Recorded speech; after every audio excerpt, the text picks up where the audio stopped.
ပြီးတဲ့ပြန်ရက်ကြော်နေကုန်သုံးလက်နဲ့သုံးလက်မှအထက်ထဲတော့ရောက်သွားပြီညီလာ9000 9000နော်9000 8000နဲ့တွက်တော့လောက်9ချက်သားမှန်းတယ်နော်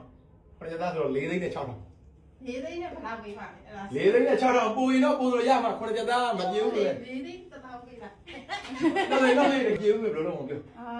ဒါပေမဲ့အရှိသေးပြီးနောက်တစ်ခါရှိသေးလားရအောင်နောက်4သိန်းလောက်တော့မှ4သိန်းတော့တပည့်ဆိုရအရင်ရှိပြီလားဒါနှစ်ခါလူပြီးသွားပြီဒီလောက်ကိုရတယ်ညနေပါအောင်ပဲရရင်းလေးဟုတ်ပြီရတယ်လောက်ရစင်ပြီးလို့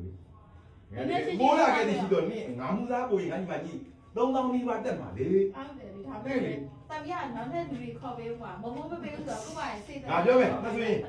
နေတော့4သိန်းနဲ့6000အောင်4သိန်းနဲ့1000ပေးပြီဒီနားလေးပိုရင်မပေးတော့ဘူးကိုယ်ပေးတယ်ရောပြောကိုယ်ပေးတော့ကိုရပေးမှာနော်ရောရင်လေ4သိန်းနဲ့1000ပေးပြီဖြတ်ပြီနော်ကဲဖြတ်ပြီဆက်မြရတယ်စပင်သားရှူးလားကိုကြီးမလားတော့သူကဟိုမှာဖြစ်တယ်နော်အတော့အောက်ထိညီကောင်းမှာဟုတ်ပြီအောက်ထိညီတော့ခုနကပြောတဲ့9သိန်း9000ပေါက်တဲ့ကဒီကွာ9သိန်း8000နဲ့ပတ်တာလေ9000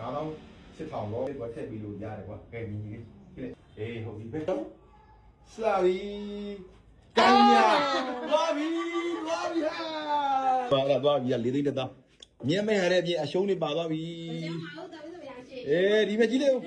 စပယ်ရှူးလေးဒီမဲ့တယ်လမရှော့ပေးလို့ညီမလေးခုနကလေဖြတ်မဲ့ဟာတယ်လေတစ်ချက်သားရော့သွားသိလားညီမနောက်အောက်ချလိုက်အောင်ဆိုလို့